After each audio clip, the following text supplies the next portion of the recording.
Today, I will show you a drama. History, war film from 2001, titled Enemy at the Gates. Spoilers ahead. Watch out and take care. In 1942, a year after the German invasion of the Soviet Union during World War II, Red Army soldier Vasily Zaitsev is on a train to Stalingrad, thinking about the time his grandfather taught him how to shoot a rifle while hunting. On the train with him, there are hundreds of other soldiers, but also various civilians, including Tanya Chernova, who Vasily notices, but doesn't dare to speak to. The civilians leave in the middle of the journey while the soldiers are dropped right in the middle of the Battle of Stalingrad. They need to board a boat to reach the front lines, and the enemy takes advantage of this, dropping bombs and opening fire on them as soon as they see them. Many soldiers fall, and when seeing this, others jump in the water trying to escape, only to be shot by their own superior officers for deserting.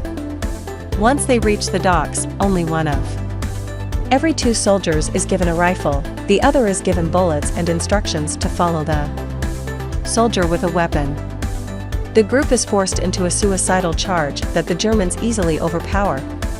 And Vasily, who was given bullets, barely survives the assault by staying close to the ground and pretending to be dead.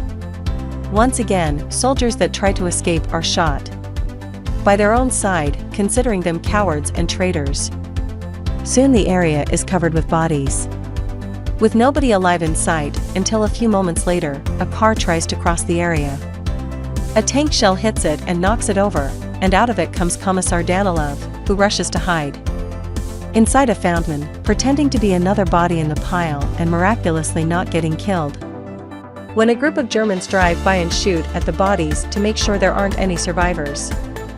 Once they're gone, Danilov takes a rifle from one of the bodies and tries to shoot some soldiers he can see in a nearby building, but the weapon is out of ammo. At that moment, Danilov discovers he actually isn't the only one alive in the fountain. Vasily has been hiding there as well. And he asks him for his rifle so he can load it with the bullets he was given when he arrived. Vasily also tells him he should wait for an explosion to shoot so they aren't discovered. But since Danilov is a political commissar, his experience with weapons is limited, so he lets Vasily have the rifle instead. As another car with soldiers arrives, Vasily moves behind a hole on the fountain wall, and as soon as he hears an explosion, he starts shooting each German one by one on the head with absolute efficiency. Hours later, once they have been rescued and taken back to headquarters, Danilov prints a series of pamphlets detailing Vasily's heroic feat. Many days later, Chairman Nikita Khrushchev arrives at Stalingrad to coordinate the defense of the city. Since Stalingrad is a symbol of Stalin's power and they can't afford to lose it.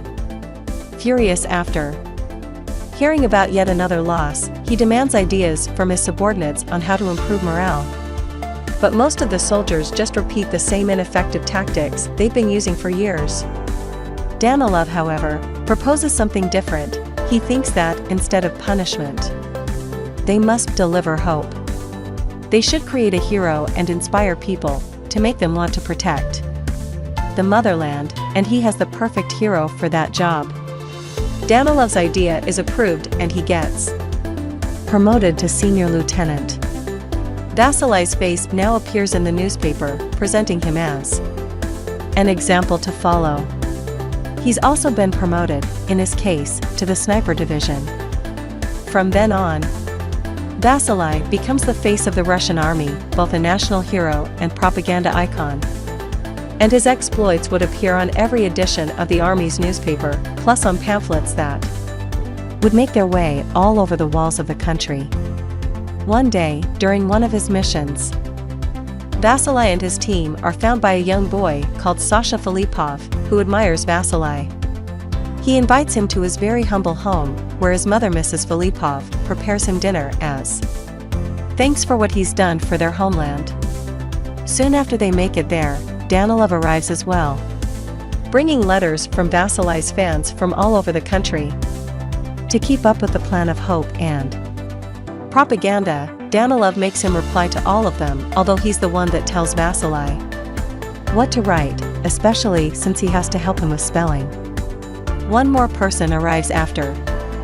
They begin, Tanya, the girl from the train, who is like a sister to Sasha and has become a private in the local militia.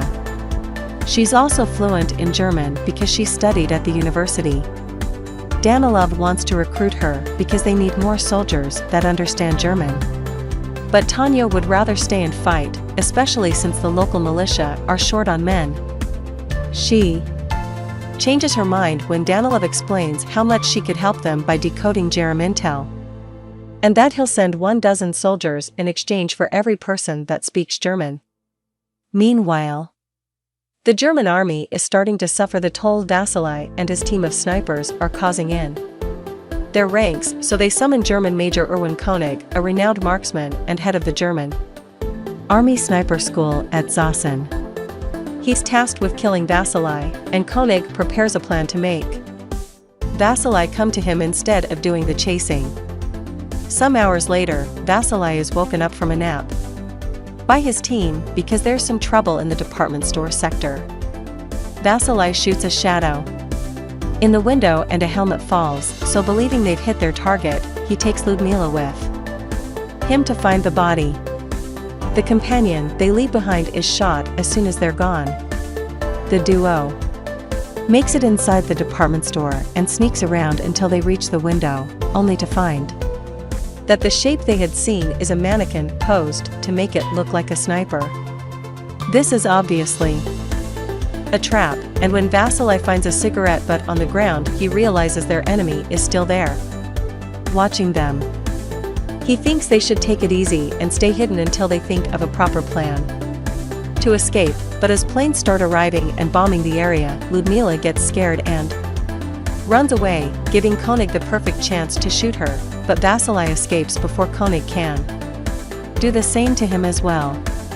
Koenig returns to the hideout he's staying at and gets his shoes cleaned by Sasha, who pretends to be an innocent bystander but is passing Koenig information about Vasily in exchange for food, so the major will trust him and share information of his whereabouts in return.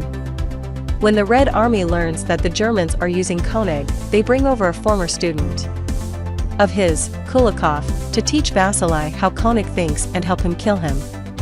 Before returning to the field, however, Vasily must attend a special party in his honor.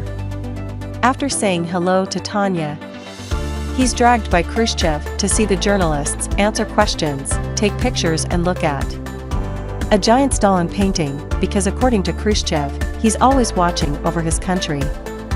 Seeing the painting makes Vasily think of the day his grandfather taught him to shoot again. It turns out he failed his first shot, and that allowed the wolf to reach their horse and eat it. Some days later, Vasily, Kulikov and another member of the sniper team, Volodya, enter an abandoned building where they have been told they could find Koenig. As they sneak around as carefully as possible, they find a body in a shooting position, posed like the last trap. This means they're on the right track. After crossing an open area and luckily avoiding all bullets from the enemy, they manage to shoot 2 different repair guys before it's time for dinner. Volodya leaves his partners for a moment to retrieve the soup he had been heating in another room, but gets captured in the way. Koenig and his team try to make him confess where Vasily is hiding, but since Volodya won't talk, they dress him up as their own and send him out to pretend he's another repair guy. Without knowing who it really is, Kulikov immediately kills him, revealing their location on purpose so when he makes a helmet appear at the window, the enemy will shoot it and reveal their location as well. Koenig doesn't fall for the trap, so the duo decides to relocate, but when they jump an open section of the floor, Koenig takes the chance and shoots Kulikov while Vasily escapes safely. This constant chase between Vasily and Koenig is taking too long, and an impatient Khrushchev is starting to get on Danilov's back. After their meeting, Danilov goes to see Tanya to bring her a gift and try to court her, but she surprises him by asking to be reassigned. Some hours later, Vasily returns to headquarters, and his mood isn't the best. He's never seen a shot like he's seen today, and thinks Koenig may be too good for him to beat. Danilov promises him they're getting new intel and that next time, Vasily will be one or perhaps even more steps ahead of him, so he has nothing to worry about. But he does ask for a favor in return. He wants Vasily to talk to Tanya and convince her not to ask for that transfer. When Vasily tries to do so, Tanya explains that she asked to be transferred because earlier in the morning, she learned her parents were among a group of prisoners that were executed by the Germans, and she wants to go there and fight. Understanding her need for revenge, Vasily gives her Kulikov's rifle. After, Sasha shares information with both of them. Koenig and Vasily go to the same abandoned building, thinking they will surprise the other. While Koenig waits at an elevated platform, Vasily and his sniper partner enter through and hide behind the pipes, the shaking of which alerts Koenig of their position. As soon as the duo tries to move, Koenig shoots them, causing Vasily to lose his rifle and his companion to get hurt. Vasily sends his partner back to headquarters since he can't do anything in that state, and while the sniper makes his way back into the pipe, Vasily tries to recover his rifle by tying some rope to a knife and throwing it at the weapon to drag him towards him, but when he finally manages to land it correctly, Koenig cuts the rope with an easy shot. When some German planes fly by dropping some bombs, they shatter the glass roof, and some of the shards fall in front of Vasily, giving Koenig a full view of his face. At headquarters, Danilov is trying to convince Tanya not to fight, that her skills are more valuable in the intellectual field. Their argument is interrupted by the returning sniper, who tells them what happened. Tanya doesn't hesitate to go through the same pipe route to reach him in order to help, but as soon as he sees her, Vasily tells her to stay where she is and follow his plan. The same way Koenig has been watching him through the glass. Vasily has also used a shard to watch him in return, and thanks to this he knows his location. He asks Tanya to grab another piece of glass and turn it until the light reflects on it and blinds Koenig, creating an opening for Vasily to safely recover his rifle and shoot him. He doesn't manage to kill Koenig, but he does hurt his hand. Later, when Vasily and Tanya return to headquarters, they celebrate being alive with the rest soldiers, and afterward, they hide under the covers and make love right in the middle of the communal bedroom. The next morning, Vasily asks Danilov to stop writing about him. He can't carry this weight on his shoulders anymore, and he wants to fight as a regular soldier. Danilov doesn't accept this, and to manipulate Vasily into feeling bad for even asking, he brings over Sasha, who shows him how proud he is for having gotten intel from Koenig. With the kid looking at him with so much hope in his eyes, Vasily can't say no, and he allows Sasha to guide him to the area where Koenig will be waiting. The ground is covered with bodies, so Vasily hides among them and proceeds to wait for Koenig to show up. There's an issue, however. He spends so much time waiting there that he falls asleep. When Koenig finally sees him from his hiding spot, he is about to shoot him, only to suddenly see a looting soldier appear between them, moving Vasily's body as if he were dead and easily stealing all his belongings. The German army captures the soldier and finds he stole Vasily's ID, which makes them think Vasily is dead. Koenig doesn't agree, but he's dismissed anyway, refusing to go home while Vasily may still be out there. Koenig talks to Sasha again and, already suspecting what may be happening, tells him which his next location will be. At the Russian headquarters, Khrushchev finds out the Germans are passing around the news of Vasily's death and gets furious at Danilov, who doesn't believe it. Khrushchev doesn't care if it's true or not. He wants Danilov to do his writing magic and convince the public everything is fine. Afterward, Danilov tries to talk to Tanya about her possibly traveling to his house, but they're interrupted when the loudspeakers start announcing Vasily's death as well. Danilov gets ready to write an announcement of Vasily's death as a hero, but at that moment, the man himself comes back. He explains how he missed his shot for falling asleep and that he had to stay hidden from a man trying to kill him, so Danilov accepts to transfer him. Then Vasily asks about Tanya, and Sasha tells him he knew he was alive and told her, so she's gone to the station to find Koenig and get revenge. Danilov and Vasily rush to the station to rescue her. And when they find her, Vasily and Tanya kiss, causing Danilov to get incredibly jealous. So when he returns to headquarters, instead of writing his report about Vasily's heroism, he communicates to the world that Vasily became a traitor. What they aren't aware of is the fact Koenig has seen them at the station, and now knows for sure that Sasha has been passing on the information, so he captures the kid and hangs him off a pole to bait Vasily. The one who almost falls for it when seeing the body though, it's Tanya, and she doesn't go after Koenig only because Vasily stops her, saying that's what he wants. They agree on a plan. While Vasily goes after him, Tanya asks Danilov for a favor, and together, they go to see Mrs. Filippov to get her out of the country with a special pass Danilov got for her. Mrs. Filippov doesn't want to leave without Sasha, but not to make her upset. Instead of telling her Sasha died, they tell her he joined the Germans. Mrs. Filippov doesn't blame him for it if it means he's safe, and accepts to leave with them. On the way to the boat, a bomb explodes near them, hurting Tanya.